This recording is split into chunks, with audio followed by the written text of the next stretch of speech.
أعوذ بالله من الشيطان الرجيم. بسم الله الرحمن الرحيم. يا أيها النبي إنا أرسلناك شاهدا ومبشرا ونذيرا وداعيا إلى الله بإذنه وسراجا منيرا وبشر المؤمنين بأن لهم من الله فضلا كبيرا ولا تطع الكافرين والمنافقين ودع أذاهم وتوكل على الله وكفى بالله وكيلا. صدق اللہ العظیم. سورہ احزاب آیت نمبر 45 تا 48 آپ کے سامنے تلاوت کی. ان کا ترجمہ کچھ اس طرح ہے: یا ایھا النبی انا ارسلناک شاہدا ومبشرا ونذیرا. اے نبی صلی اللہ علیہ وسلم، ہم نے آپ کو گواہ بنا کر بھیجا ہے، بشارت دینے والا اور ڈرانے والا بنا کر بھیجا. وداعیا الی اللہ باذنہ، اللہ کی اجازت سے اس کی طرف دعوت دینے والا بنا کر بھیجا. وسراجا منیرا، اور روشن چراغ بنا کر بھیجا. وبشر المؤمنین بان لهم من اللہ فضلا کبیرا، مومن انسانوں کو خوشخبری دے دیجیے کہ ان کے لیے اللہ کی طرف سے فضل کبیر.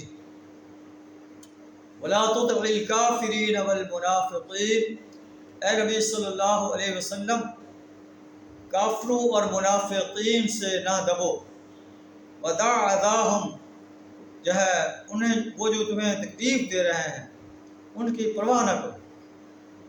وتوکل علی اللہ، اللہ پر توکل کرو.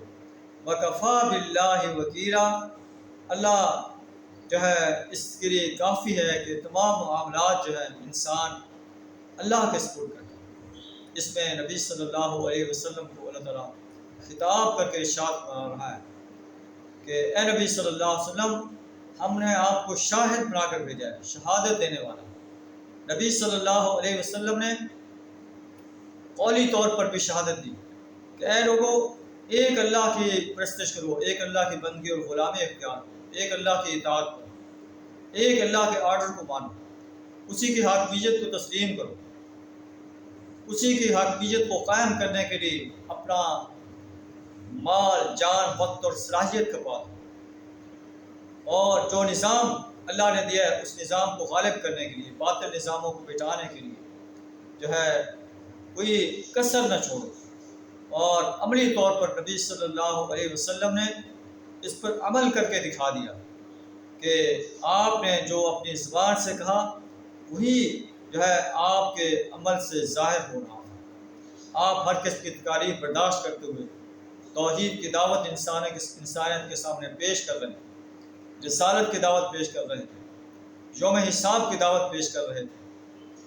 اس کے جواب میں کفار مکہ، مدینہ کے لوگ آپ کو ساحر اور مجنون کہتے تھے، آپ پر تکالیف کے پہاڑ توڑ رہے تھے.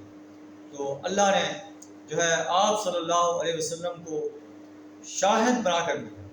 دنیا میں بھی آپ نے حق بات کی شہادت دی، اور آخرت میں بھی آپ یہ شہادت دیں گے کہ اے اللہ، جو ذمہ داری تو نے میرے جو ہے ذمہ لگائی تھی، میں نے اسے بے کم و کاست اسے ادا کرنے میں کوئی کسر نہیں چھوڑی.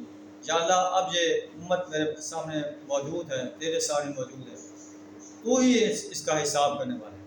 اللہ فرماتا ہے وَكَذَلِكَ جَعَلْنَاكُمْ أُمَّةً وَسَطًا، اسی طرح ہم نے تمہیں امت وسط بنایا، لِتَكُونُوا شُهَدَاءَ عَلَى النَّاسِ، تاکہ تم لوگوں کو جو ہے لوگوں پر حق کی شہادت دو. وَيَكُونَ الرَّسُولُ عَلَيْكُمْ شَهِيدًا، تم دنیا کے اندر بھی شہادت دو.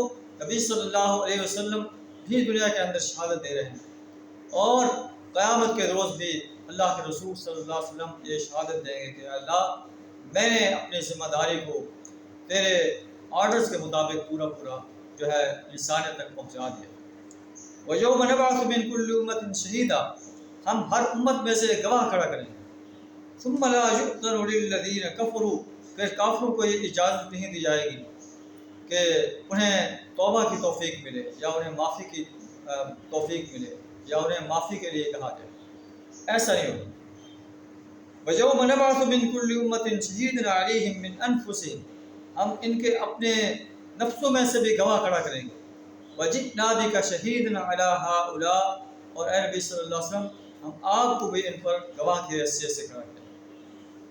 آپ مبشر ہیں، آپ کی دعوت کو جو قبول کرتا ہے اسے خوشخبری دے رہے ہیں، جو رد کرتا ہے اسے ڈرا رہے ہیں.